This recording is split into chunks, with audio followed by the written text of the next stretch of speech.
అంతర్జాతీయ టెక్ దిగ్గజం, ప్రపంచంలోనే అత్యంత కుబేరుడైన ఎలన్ మస్క్కు చెందిన టెస్లా భారత మార్కెట్లోకి ప్రవేశించేందుకు ఎంతో కాలంగా ప్రయత్నాలు చేస్తున్న సంగతి అందరికీ తెలిసిందే. పలు కారణాలు, ముఖ్యంగా సుంకాలు, తయారీకి సంబంధించి భిన్నాభిప్రాయాల నేపథ్యంలో ఇప్పటివరకు ఆ ప్రణాళికలు కార్యరూపం దాల్చలేదు. అయితే తాజాగా దీనికి సంబంధించి కీలక అప్డేట్ వచ్చింది. టెస్లా ఎంట్రీ ఇచ్చేందుకు కీలక ముందడుగు పడినట్లు తెలుస్తోంది. ఇప్పుడు టెస్లా భారత్లో నియామకాల ప్రక్రియ చేపట్టి భారత్లోకి ఎంట్రీపై స్పష్టమైన సంకేతాలు ఇచ్చింది. తాజాగా టెస్లా నియామకాల కోసం ప్రకటన ఇచ్చినట్లు తెలుస్తోంది. కొద్ది రోజుల కిందట ప్రధానమంత్రి నరేంద్ర మోదీ అమెరికాకు వెళ్లారు.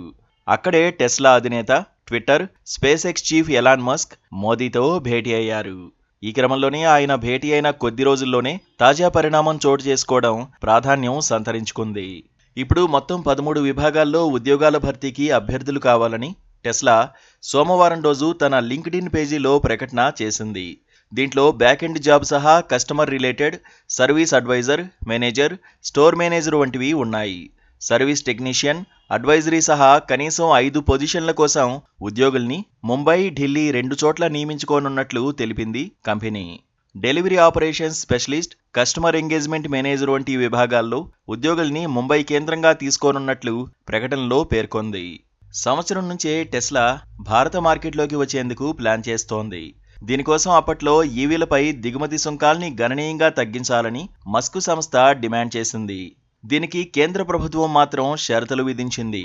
భారత్లోనే తయారీ ప్రారంభించాలని, ప్రాంతీయంగానే విడిభాగాలు కొనుగోలు చేయాలని కండిషన్ పెట్టింది. దీనికే మస్క్ అభ్యంతరం వ్యక్తం చేశారు. దీంతో అప్పటి నుంచి టెస్లా ఎంట్రీ ఆలస్యమవుతూ వస్తోంది.